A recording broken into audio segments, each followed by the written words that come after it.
Kaixo lagunok, uda dator eta zerbait freskoa nahi duzue. Oskailua ireki eta, aizue, nola funtzionatzen du oskailu batek? Prest zaudete elikagaiak fresko mantentzeko prozesua ulertzeko? Azal dezagun, pausoz pauso. Lehenengo eta behin, zer da ostea?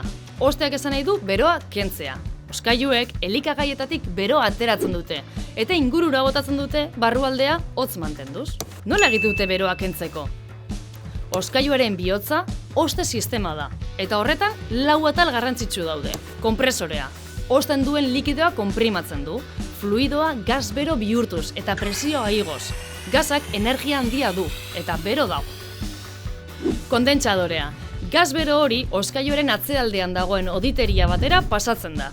Han, beroa inguruko aireari transferitzen zaio, eta gas beroa likido hotz bihurtzen da. Dilatadorea, likido hotza presioa galtzen duen balbula batetik igarotzen da. Horrek likidoa gasa bihurtzen du berriro, baina oraingoan oso hotz dago. Eta azkenekoz lurrungailua. Gasa oskailuaren barrualdeko oditeriatik pasatzen da.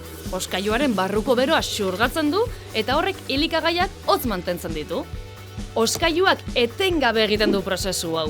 Likidotik gasera pasa eta gasetik likidora. Eta tartean oskailuaren barruan dagoen beroa kanpora eramaten du, zinta garraiatzaile batean bezala. Eta nola daki oskailuak zein den tenperatura egokia? Oskailuak termostato bat duelako. Temperaturaren arabera piztu edo itzaltzen den interruptore bat. Temperatura igotzen bada, oste sistema martxan jartzen du. Eta berriro osten denean, sistema gelditzen du. Horregatik da garrantzitsua oskailuko atea ahalik eta gutxien irekitzea.